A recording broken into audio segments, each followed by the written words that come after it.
अगर आप भी निफ्टी एनालिसिस करते हैं तो आज आप भी चक्कर खा गए होंगे, क्योंकि सुबह हमको यकायक ये देखने को मिला कि निफ्टी 175 पॉइंट 180 पॉइंट डाउन। एक बार लगा यार ये क्या हो गया, कल तो मामला सब ठीक ठाक था।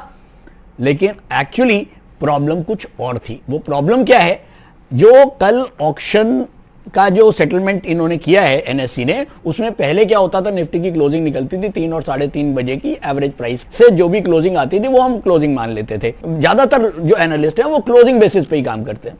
अब कल हुआ क्या, कल ऑक्शन प्राइस पे क्लोजिंग करी। अब ऑक्शन का एक पर्टिकुलर टाइम जो है वो 3:15 के बाद 3:30 तक जो ऑक्शन हुई, अब उसमें निफ्टी की वेटेज वाले जो स्टॉक्स हैं, अगर उनकी ऑक्शन हायर रेट में हो रही है तो ऑब्वियसली निफ्टी का क्लोज भी हायर हो जाएगा। और यही हुआ, जो क्लोजिंग प्राइस ऑक्शन की वजह से आया वो निफ्टी का प्राइस आया करीब 24,774, 200 पॉइंट ऊपर एक्चुअल क्लोजिंग से। तो कल के चार्ट सब गलत हो रहे हैं।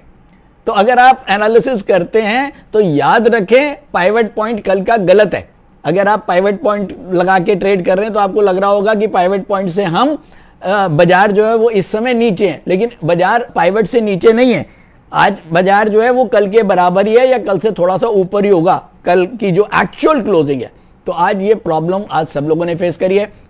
उम्मीद करता हूं एनएससी इसके अंदर कुछ ना कुछ करेगी, क्योंकि अगर ये प्रॉब्लम रही तो ये एक बड़ी प्रॉब्लम रहेगी एनालिस्ट के लिए, जो लोग चार्ट्स को देखते हैं। क्योंकि कैंडल का अगर प्रॉपर नहीं है फिर तो ये हो जाएगा कि हम जब कहते हैं कि कैंडल कभी झूठ नहीं बोलती या चार्ट्स कभी झूठ नहीं बोलते, तो ये तो गलत हो जाएगा। चलिए काम करते हैं, हम फटाफट एक बार स्क्रीन पे भी चलते हैं और जरा देखते हैं इसको।